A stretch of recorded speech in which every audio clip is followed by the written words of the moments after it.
चलिए बात करते हैं शहर दिन भर की। इस बुलेटिन में बात करेंगे पिंक सिटी को मिले डबल गिफ्ट की, जिससे मरीजों को बड़ी राहत मिलेगी। साथ ही बताएंगे कि किस चीज की लॉटरी से सरकार का खजाना भरा। इसके साथ ही दिखाएंगे एक ऐसी महफिल में जहां मेजबान भ्रष्ट हैं और उन्हें पकड़ने वाले महफिल के मेहमान बने हैं। वहीं आपको लेकर चलेंगे ख्वाजा गरीब नवाज के दर पर, जहां कल पीएम की ओर से चादर पेश की जाएगी। और अंत में बात होगी 7 मार्च से शुरू हो रहे बच्चों के इम्तिहान की, जिसकी सभी तैयारियां पूरी कर ली गई हैं।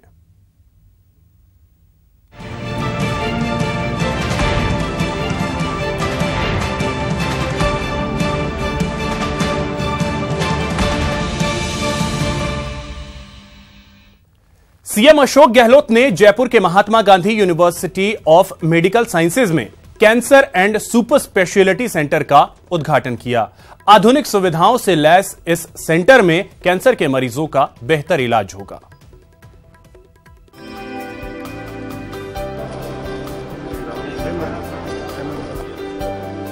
जयपुर के महात्मा गांधी अस्पताल में Shriram cancer and super speciality centre बनाया गया, जिसका उद्घाटन सीएम अशोक गहलोत ने किया। इस दौरान प्रदेश सरकार के कई मंत्रियों के साथ चिकित्सा क्षेत्र के कई दिग्गज भी मौजूद रहे।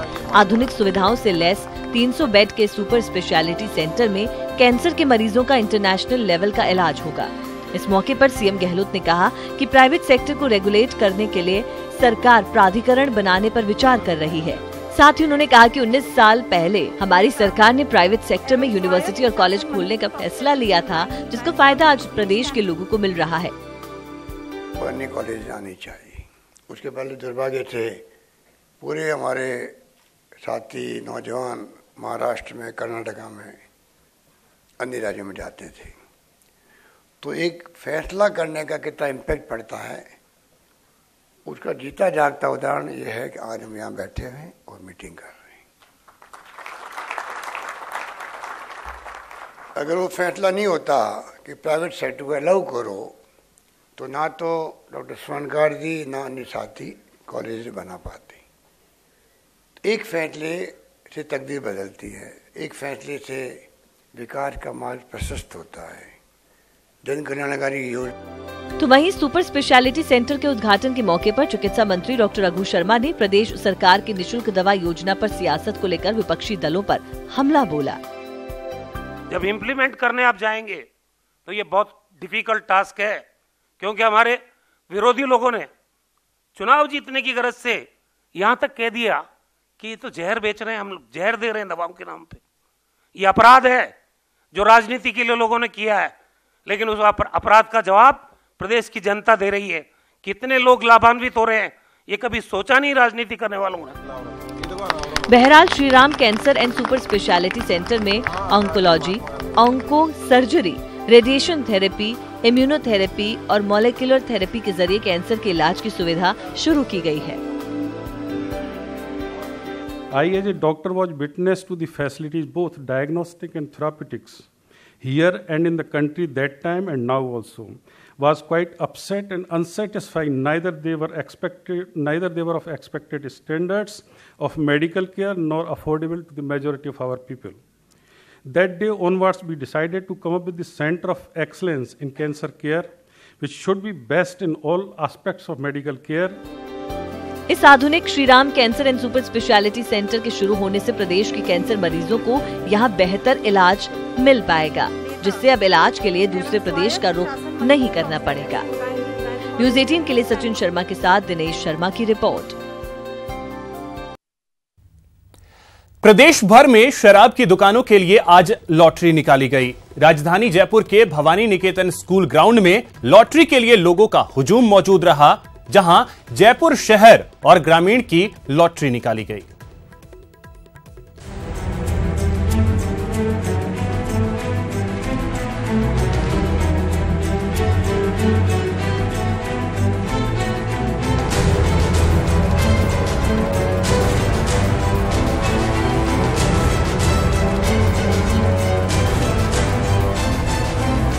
शराब की दुकानें आवंटित होने से पहले ही शराब की दुकानों के लिए भाग्य आजमाने वालों ने प्रदेश सरकार का खजाना भर दिया है। प्रदेश भर में आज शराब की दुकानों के आवंटन के लिए सभी जिला मुख्यालयों पर लॉटरी निकाली गई। प्रदेश में 7,616 शराब की दुकानों के लिए आवेदन मांगे गए थे, जिसमें से 7,616 दुकानों के लिए आवेदन मिले। देसी मदिरा की 49 दुकानों के लिए आवेदन नहीं मिल सके। प्रदेश भर में 4.41 लाख आवेदन प्राप्त हुए, जिनमें से 3.60 लाख लोगों ने ही निर्धारित फीस जमा करवाई। बता दें कि ये लॉटरी सुबह 11 बजे से जिला मुख्यालयों पर कलेक्टरों की मौजूदगी और देखरेख में निकाली गई।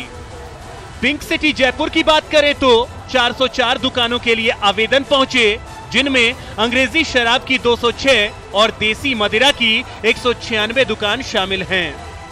जयपुर की लॉटरी भवानी निकेतन स्कूल परिसर में निकाली गई, जहां जिला कलेक्टर, आबकारी अधिकारी और पुलिस की मौजूदगी में पूरी पारदर्शिता के साथ लॉटरी निकाली गई।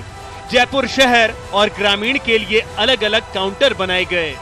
अजमेर आबकारी विभाग ने नए वित्तीय वर्ष के लिए देसी और अंग्रेजी शराब की दुकानों के आवंटन के लिए लॉटरी निकाली। शहर के जवाहर रंगमंच पर जिले की 371 मदिरा दुकानों के लिए विभाग के पास 8,069 आवेदन पहुंचे थे। विभाग को कुल मदिरा दुकानों में से 8 के लिए एक ही आवेदन नहीं मिला, जिसके लिए बाद में प्रक्रिया अपनाई जाएगी। वहीं 69 ऐसी दुकानें रहीं जहां पर एक से अधिक आवेदन नहीं मिले, लिहाजा विभाग ने कुल 294 दुकानों के लिए लॉटरी निकाली। विभाग को औसतन हर दुकान के लिए 28 आवेदन मिले। कोटा जिले में शराब की दुकानों की लॉटरी की प्रक्रिया UIT ऑडिटोरियम में चली। अधिकारियों ने प्लास्टिक के डिब्बे से दुकानों की लॉटरी की पर्चियां पारदर्शिता के साथ निकाली।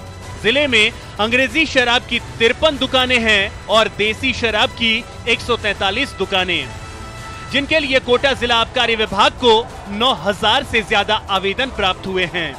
प्रदेश में अंग्रेजी और देसी मदिरा दुकानों की लॉटरी प्रक्रिया मंगलवार से शुरू हो चुकी है। जोधपुर में भी जय नारायण व्यास टाउन हॉल में यह प्रक्रिया शुरू हुई, जिसमें कमिश्नरेट क्षेत्र की 100 दुकानों की लॉटरी प्रक्रिया शुरू हुई। जिले में 312 शराब दुकानों के लिए 24,500 आवेदन आए हैं, जिससे विभाग को 70 करोड़ की कमाई हुई है। भरतपुर में अंग्रेजी और देसी शराब की दुकानों की लॉटरी निकाली गई। लॉटरी में भारी भीड़ को देखते हुए लॉटरी स्थल पर पुलिस के पुख्ता इंतजाम किए गए थे।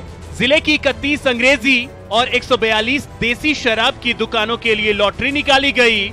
31 अंग्रेजी और 142 देसी शराब की दुकानों के लिए करीब 11,500 आवेदन प्राप्त हुए। बाड़मेर जिला मुख्यालय पर शराब दुकानों की लॉटरी के लिए हजारों लोग इकट्ठा हुए। महज 185 दुकानों के लिए 12,446 लोगों ने अपना भाग्य आजमाया। सुबह से ही बाड़मेर जिले के आसपास के गांवों से लोग जिला मुख्यालय के आदर्श स्टेडियम में पहुंचे थे। सबसे पहले नगर परिषद क्षेत्र की अंग्रेजी शराब की दुकानों का फैसला हुआ। बाड़मेर नगर परिषद क्षेत्र की 11 दुकानों और नगर परिषद बालोतरा की 7 दुकानों का आवंटन हुआ। उसके बाद ग्रामीण क्षेत्र की देसी मदिरा समूह का आवंटन शुरू हुआ। प्रक्रिया के तहत जिनका लॉटरी में नाम निकला है, वे तय सीमा में लाइसेंस फीस और गारंटी राशि जमा कराएंगे।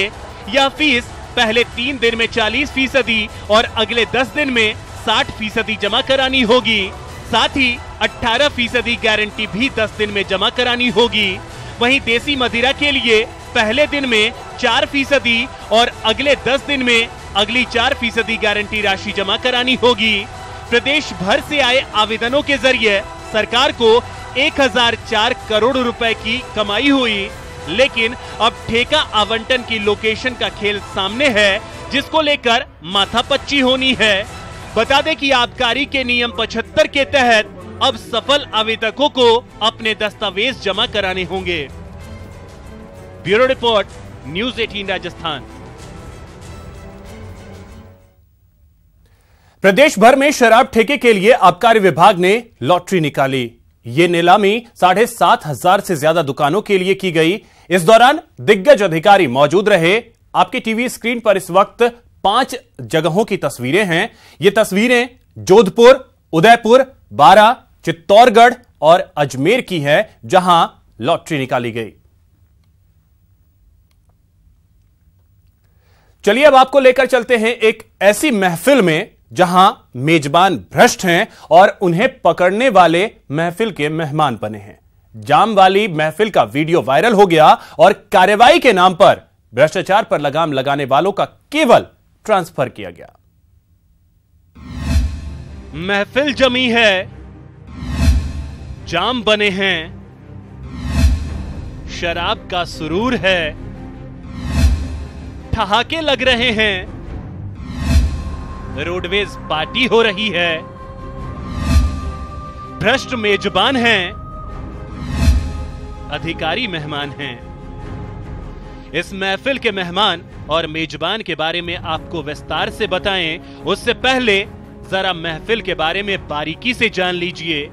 एक कमरा है, इस कमरे में एक तरफ छोटा सा पलंग और कुछ कुर्सियां रखी हैं। बीच में एक स्टूल रखा है, कुर्सियों पर कोई ना कोई शख्स विराजमान है। अब जरा इस स्टूल पर गौर कीजिए, इस पर एक जग रखा है जिसमें पानी भरा है, साथ ही 2 गिलास और एक प्लेट भी रखी है। अब जरा इस कुर्सी पर गौर कीजिए जिस पर नमकीन का पैकेट, 2 प्लेट सलाद से सजी है और प्लास्टिक के गिलास में शराब परोसी गई है। पहली नजर में इसे देखकर कोई भी पहचान जाएगा कि इस कमरे में शराब की महफिल सजी है। शराब के सुरूर में बीच में कभी गाली तो कभी हंसी के ठहाके लग रहे हैं। अब इस पार्टी के मेहमानों के बारे में जानिए। दरअसल बसों में बेटिकट यात्रियों को ले जाने वाले परिचालकों को पकड़ने के लिए 24 फरवरी को जयपुर से रोडवेज की सेंट्रल विजिलेंस टीम रवाना हो गई। रास्ते में विजिलेंस टीम ने कई बसों को चेक भी किया, लेकिन झालावाड़ पहुंचते पहुंचते इस टीम का ईमान डोल गया और विजिलेंस टीम परिचालकों के साथ शराब पार्टी में मशगूल हो गई। लेकिन रोड साइड पार्टी का यह वीडियो वायरल हो गया जिसमें सेंट्रल विजिलेंस टीम के सदस्य यातायात निरीक्षक जगजीत सिंह, यातायात निरीक्षक अमित यादव, विजिलेंस टीम का चालक, झालावाड़ डिपो का ट्रैफिक मैनेजर नंदकिशोर मीणा, परिचालक हरीश बरलानी, झालावाड़ डिपो का चालक कृष्णकांत मेहमान बने हुए थे। हालांकि टीम ने बस में 16 बेटिकट सफर कर रहे यात्रियों को पकड़ा जरूर, लेकिन परिचालक के खिलाफ कार्रवाई की बजाय जाम से जाम टकराए। हैरानी की बात तो यह है कि वीडियो वायरल होने के बाद कार्रवाई के नाम पर प्रबंधन की तरफ से महज खानापूर्ति की गई। शराब पार्टी में शामिल अधिकारियों के सिर्फ तबादले किए, ड्यूटी पर शराब पार्टी के लिए निलंबित नहीं किया गया। ऐसे में ईडीटी यूडी खान और प्रबंधन पर सवाल उठ रहे हैं। जाहिर है जब भ्रष्टाचार पर लगाम लगाने वाले ही भ्रष्टाचारियों के साथ महफिल जमाएंगे तो फिर ऐसे में रोडवेज से राजस्व घाटा कैसे पूरा होगा। न्यूज़ 18 राजस्थान के लिए जयपुर से सचिन कुमार की रिपोर्ट। अजमेर शरीफ के ख्वाजा गरीब नवाज के दर पर पीएम मोदी की कल चादर पेश की जाएगी। केंद्रीय मंत्री मुख्तार अब्बास नकवी दरगाह पर चादर पेशी करेंगे। साथ ही इस मौके पर अजमेर को पीएम की सौगात भी दी जाएगी।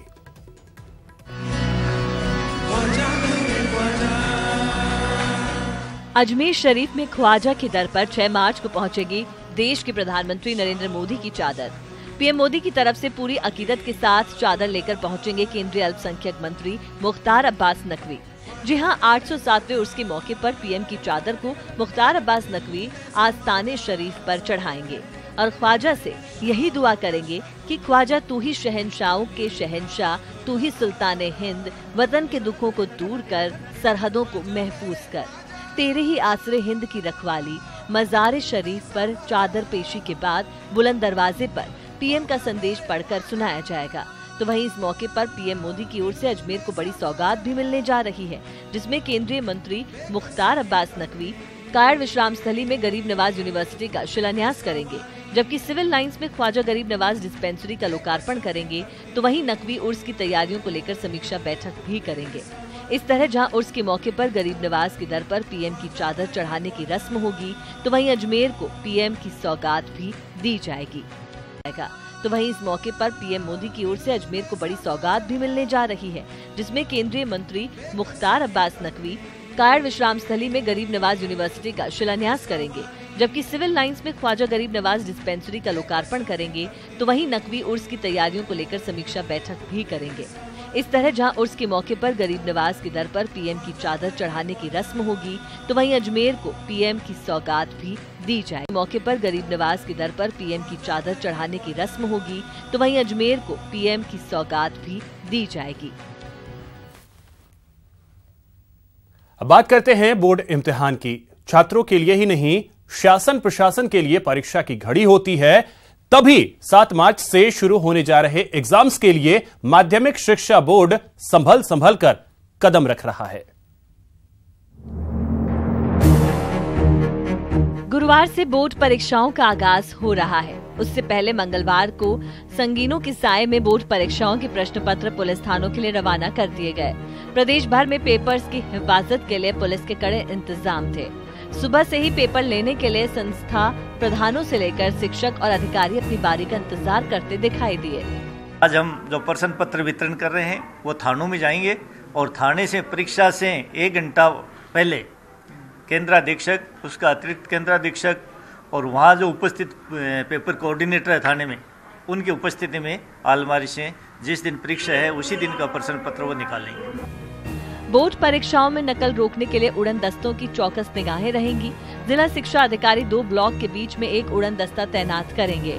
वहीं बोर्ड के फ्लाइंग स्क्वाड प्रदेश के किसी भी हिस्से में औचक निरीक्षण करेंगे। भरतपुर संभाग और शेखावाटी अंचल के स्कूलों पर बोर्ड की पैनी निगाहें हैं। संवेदनशील परीक्षा केंद्रों पर नकल रोकने के लिए सीसीटीवी कैमरों की मदद ली जाएगी। निजी स्कूलों के परीक्षा केंद्रों पर इस बार सतर्कता पहले से ज्यादा है। कहीं से कोई शिकायतें आ रही थी कि एक ही जो स्कूल का परीक्षा सेंटर है वो खुद का विद्यालय है, तो लोग कह रहे थे कि साहब ये स्टाफ जो खुद का होने के कारण यहाँ कुछ गड़बड़ कर रहे हैं, तो इसके लिए क्या है कि दूसरी विद्यालय का स्टाफ लगाया जा रहा है। बोर्ड की परीक्षाएं बहुत ही पारदर्शिता के साथ में हों, बच्चा निर्भय होकर के, निडर होकर के एग्ज़ाम देवे, उसको किसी तरह की असंवैधानी नहीं हो, किसी तरह की नकल वगैरह नहीं हो। इसके लिए जो टीमें, फ्लाइंग टीमें हैं वो गठित कर दी गई हैं। प्रशासन को चुस्त दुरुस्त कर दिया गया है। जहाँ से शिकायतें आती थी, माध्यमिक शिक्षा बोर्ड की परीक्षाओं के सुचारू संचालन के लिए सरकार ने हर संभव कदम उठाए हैं। युवा आईएएस नथमल डीडेल को बोर्ड अध्यक्ष का कार्यभार सौंपा गया है। जाहिर है पूर्व की गलतियों से बोर्ड अधिकारियों ने काफी कुछ सीखा है और अपनी छवि को बेदाग बनाए रखने के लिए इस बार वो किसी भी तरह का जोखिम उठाने को तैयार नहीं है।